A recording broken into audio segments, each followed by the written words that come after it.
This now, 7 common mistakes with DO chicks that limit growth and health. If you're a poultry farmer and you want to get the maximum weight of birds within short period of time, maybe you want to rear a bird for 6 weeks and you want the best result within that 6 weeks. Maybe you want 4 kg in 6 weeks. It is possible, but you need to stop this now. Welcoming DO chicks can be exciting, but to get them doing or growing well, a common mistakes should be avoided. DO chicks are fragile and requires careful management to ensure they thrive well. In this particular video, we will explore 7 common actions that can hinder their growth, covering simple tips that help prevent stress, health issues right from the start. Most of the problems we face, most of the mortality we face during both the brooding stage and rearing stage is caused by the farmer themselves.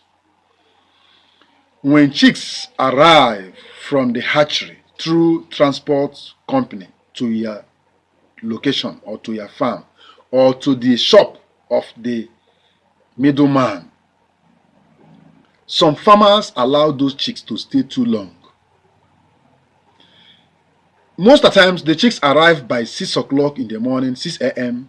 or 5 a.m. perhaps. You see some farmers leaving those birds in that shop till 4 p.m. or even 6 p.m. during the closing hour. The owner of the shop will start calling them. You don't want to pick your birds, we are closing, that's when they will rush. These chicks have stayed 21 days as an embryo. They are hatched after 21 days. Within the 21 days, no food, no water. Everything was inside the egg. Both food and water was through the egg. They hatched for the next 2-3 days. They have been into vaccination, preparation for dispatch to different locations, and they travel far journey over 12 hours depending on your region. Some even 2 days without food, without water. And when they arrive, you still allow them. Oh, it is unpleasant to hear. Assuming your child is going on vacation from a school far west and you are in the east, and the child told you or called you and said, "Dad, Mom, I'm leaving school today. I will arriving by 6 a.m. Your child arrives by 6 a.m. in your region or in your area and call you, "Mom, I'm here in the park. Please come and pick me." Will you wait from 6 a.m. till 6 p.m. or 4 p.m. to go and pick your child? These are things, most of the times, we don't even consider these things. We want the chicks to give us the best results. We want the chicks to give us profit that we'll use to train our children. And we don't want to take care of the chicks. We call them animals. Therefore, we can do anything to them. I've sent chicken to far east from north to a woman. The chicks arrived by 6 a.m. The driver called me that the chicks have arrived, that she had been calling the woman to come and pick the chicks. The woman said she's coming, she's coming, she's coming. She's coming from that 6 a.m. till 2 p.m. When I called the woman, "Madam, have you picked your baby?" She says, "I am on the way." Can you imagine? The chicks has arrived 6 a.m. By 2, she's still on the way. Now, when the chicks did not perform well, you start blaming either the hatchery or the supplier. Now, let's go into action. Delay picking up from the hatchery is an error. The longer the chicks spend in transit or waiting to be picked up, the higher their stress levels. This delay can impact their ability to adapt, eat, and grow. Aim to retrieve your chicks as soon as they are ready to minimize the stress factor and at the same time maximize their energy for growth. skipping an immune or energy boost on arrival is an error.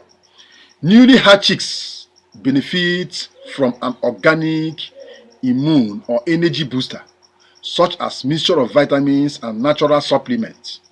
This strengthens their immune system and jumpstarts their growth process by helping them recover from the stress or from transportation stress. Immediate feeding without first hydration is an error. Some farmers start bombarding them with feed, feeling that they will grow that same day. It's an error.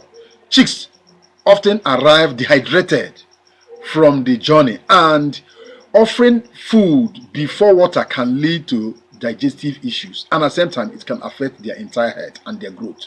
Start by letting them drink cool water with added electrolytes or a mild sugar solution to hydrate them. You can use probiotic or organic substance to hydrate them and calm them down. Insufficient or overheating brooder conditions is an error. Extreme temperatures can quickly stress chicks. Ensure the brooder temperature is ideal, around 90 to 95 degrees Fahrenheit, and reduce gradually each week. Use a thermometer to maintain consistent heat and avoid placing them in over warm or cold condition. If you have not watched my content on how to brood their chicks, tell me on the comment section. I will give you the link. Another error: overcrowding in the brooder. Giving chicks enough space is very important and crucial to their growth. Overcrowding not only increases stress but can also lead to stampeding and trampling, and at the same time high mortality. Inadequate access to water and food. Please, a general rule is to provide at least 6 to 8 square inches per chick in the first week of life. Using large feeder or waterers immediately. Small, easy access feeder and waterer helps chicks access their essentials without struggling. Large containers can overwhelm them, leading to spillage, wastage, and sometimes even cause injuries. Use chick-size feeding equipment, then gradually increase the size as they grow. Many farmers don't even have young chicks feeder and drinkers. They have only for the adult birds, and they use it to brood their chicks. It is wrong. Limit light for first few days. Continuous light in the first 2 days help chicks find food and water easily as they adapt to their environment. So giving them light, especially bright light, is very good. And same time, after that, a 16-hour light cycle can maintain a healthy routine for feeding and resting, promoting their health and their entire body system and growth.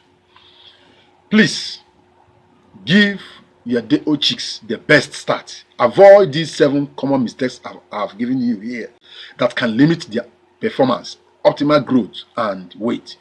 Pick up your chicks early, offer hydration first, maintain ideal temperature, avoid overcrowding, and provide small feeders around their own age. With all these steps, you are setting up very strong foundation for their healthy and more productive growth.